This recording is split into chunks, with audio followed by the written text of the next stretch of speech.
గ్రామ పంచాయతీ కార్మికుల సమస్యలు పరిష్కరించాలని డిమాండ్ చేస్తూ రాష్ట్ర కమిటీ పిలుపులో భాగంగా తెలంగాణ ప్రగతిశీల గ్రామ పంచాయతీ వర్కర్స్ యూనియన్ ఐఎఫ్టియు ఆధ్వర్యంలో బుధవారం డిచ్పల్లి ఎంపీడీఓ కార్యాలయం ముందు ధర్నా నిర్వహించి ఎంపీడీఓ గారికి వినతిపత్రం ఇవ్వడం జరిగింది.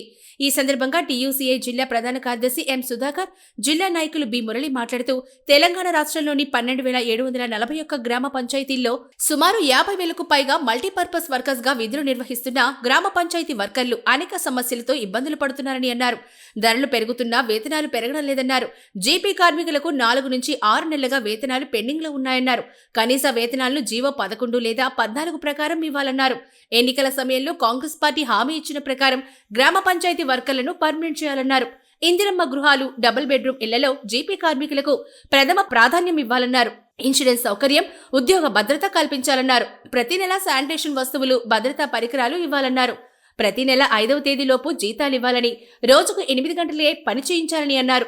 ప్రతి ఆదివారం సెలవివ్వాలని, పంచాయతీ సెక్రటరీ, సర్పంచుల వేధింపులు ఆపాలన్నారు. రాష్ట్ర ప్రభుత్వం గ్రామ పంచాయతీ కార్మికుల సమస్యల పరిష్కారం కోసం వెంటనే కార్యాచరణ రూపొందించాలని, లేనిచో రాష్ట్ర వ్యాప్తంగా ఉన్న గ్రామ పంచాయతీ కార్మికులను ఉద్యమ బాట పట్టిస్తామన్నారు. ఈ ధర్నా కార్యక్రమంలో యూనియన్ నాయకులు మోహన్, సాయిబాబా, జీపీ కార్మికులు పాల్గొన్నారు. తెలంగాణ ప్రగతిశీల గ్రామ పంచాయతీ వర్కర్స్ యూనియన్ టీయూసీ అనుబంధంగా మేము ఈరోజు డిచ్పల్లి మండల కేంద్రంలో గల ఎంపీడీఓ కార్యాలయం ముందు ధర్నా నిర్వహిస్తున్నాం. ఈ ధర్నా ముఖ్య ఉద్దేశం ఏంటంటే గ్రామ పంచాయతీలో పనిచేసే కార్మికులకు ఇందిరమ్మ ఇళ్లు కేటాయించాలి. అట్లాగే మల్టీపర్పస్ విధానం ఉంది. ఈ మల్టీపర్పస్ విధానాన్ని రద్దు చేయాలి. గ్రామ పంచాయతీలో పనిచేసే ప్రతి కార్మికుడికి ఈఎస్ఐ, పిఎఫ్ సౌకర్యం కల్పించాలి. అట్లాగే వాళ్ళకు 30% టీఆర్సీ కూడా అమలు చేయాలి. ఎందుకంటే ఈ దేశంలో అతి తక్కువ వేతనాలు పొందేది ఒక పంచాయతీ కార్మికులు అన్నది మనం స్పష్టంగా అర్థం చేసుకోవాలా. వాళ్ళు ఈరోజు గ్రామాలని శుభ్రంగా ఉంచడంలో క్రియాశీలకంగా వివరిస్తున్నారు. కానీ వాళ్ళు చేసే పనికి తగ్గట్టు కరెక్ట్ వేతనాలు లేవు. తక్షణం రాష్ట్ర ప్రభుత్వం స్పందించి వీళ్ళ యొక్క వేతనాలను పెంచాలి. అట్లాగే వీళ్ళు మల్టీపర్పస్ విధానం పేరుతోని కార్మికులను రకరకాలుగా ఇబ్బందులకు గురి చేస్తున్నారు. ఇది కరెక్ట్ కాదు. ఇకనైనా ప్రభుత్వం స్పందించి వాళ్ళ యొక్క సమస్యల్ని పరిష్కరించాలని రాష్ట్ర ప్రభుత్వం విజ్ఞప్తి చేస్తున్నాం. అదే లేని పక్షంలో పెద్ద ఎత్తున పంచాయతీ కార్మికులచే ఆందోళన పూనుకుంటామని ఈ సందర్భంగా ప్రభుత్వానికి హెచ్చరిస్తున్నాం.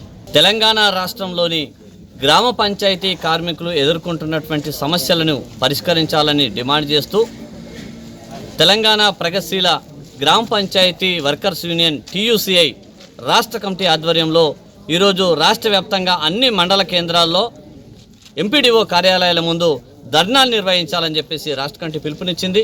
ఆ పిలుపులో భాగంగా ఇవాళ డిచ్పల్లి ఎంపీడీఓ కార్యాలయం ముందు మండలంలోని గ్రామ పంచాయతీ కార్మికులతో ధర్నా నిర్వహించి ఎంపీడీఓ గారికి వినతిపత్రం ఇవ్వడం జరిగింది. ఈ సందర్భంగా మేము ప్రభుత్వాన్ని డిమాండ్ చేస్తూ ఉన్నాం. ఎన్నికల సమయం వరకు టీఆర్ఎస్ పార్టీ గ్రామ పంచాయతీ కార్మికుల యొక్క కృషితోని తను అవార్డులు పొందింది. మీకు జీతాలు పెంచలేదు, మేము అధికారంలోకి వస్తే జీతాలు పెంచుతాం, మీ సమస్యలు పరిష్కరిస్తామని చెప్పేసి రేవంత్ రెడ్డి నాయకత్వంలోని కాంగ్రెస్ పార్టీ ఆ రోజు ధర్నా శిబిరాల వద్ద మాట్లాడింది. ఈ మాటల్ని మేము మరొకసారి గుర్తు చేస్తూ ఉన్నాం. కాంగ్రెస్ అధికారంలోకి వచ్చి సంవత్సరం కావస్తూ ఉన్నది. కానీ గ్రామ పంచాయతీ కార్మికులకు ఇప్పటికి కూడా కనీస ఉపశమన చర్యలు తీసుకోలేదు. కాబట్టి మేము ప్రధానంగా డిమాండ్ చేస్తూ ఉన్నాం, వెంటనే వాళ్ళకి కనీస వేతనాలు అమలు చేయాలని చెప్పేసి. అదేవిధంగా నిన్న మొన్న రేవంత్ రెడ్డి స్వయంగా ప్రకటించారు, ఇందిరమ్మ ఇళ్లల్లో, డబుల్ బెడ్రూమ్ ఇళ్లల్లో పారిశుద్ధ కార్మికులకు మొదటి ప్రాధాన్యం ఇస్తామని చెప్పేసి ఈ విషయంలో వెంటనే అన్ని చోట్ల అమలయ్యేలా ఉత్తర్వులు ఇవ్వాలని, ఈ డిచ్పల్లి మండలంలోని గ్రామ పంచాయతీ కార్మికులందరికీ కూడా డబుల్ బెడ్రూమ్ ఇళ్లలో, అదేవిధంగా ఇందిరమ్మ ఇళ్లలో ప్రథమ ప్రాధాన్యం ఇవ్వాలని చెప్పేసి మేము కోరుతా ఉన్నాం. అదేవిధంగా మల్టీపర్పస్ విధానం పేరుతోని వర్కర్లందరికీ కూడా డ్యూటీ చార్టు లేకుండా ఇబ్బందులకు గురి చేస్తూ ఉన్నారు. ఇది సరైనది కాదు. వెంటనే ఈ మల్టీపర్పస్ విధానాన్ని ఎత్తివేయాలని చెప్పేసి చెప్తా ఉన్నాం. అదేవిధంగా వీళ్ళకు ఉద్యోగ భద్రత లేదు, ఆరోగ్య భద్రత లేదు. దీంతో ఇవాళ పనిచేసి 50 ఏళ్ళు దాటిన తర్వాత రిటైర్మెంట్ అయితే వాళ్ళకు ₹1 వస్తున్న పరిస్థితి లేదు. కాబట్టి వాళ్ళకు గ్రాట్యుటీ ఇప్పించాలి, రిటైర్మెంట్ బెనిఫిట్స్ ఇప్పించాలి, ఈఎస్ఐ అదేవిధంగా పిఎఫ్ సౌకర్యం కల్పించాలని చెప్పేసి మేము ప్రధానంగా డిమాండ్ చేస్తూ ఉన్నాం. ఈ డిమాండ్లతోనే ఈ పరిష్కారం చేయకపోతే ఈ డిమాండ్లతోనే హైదరాబాద్, చలో హైదరాబాద్ని చేస్తామని చెప్పేసి రాష్ట్ర వ్యాప్తంగా గ్రామ పంచాయతీ కార్మికులందరినీ ఆందోళన బాట పట్టిస్తామని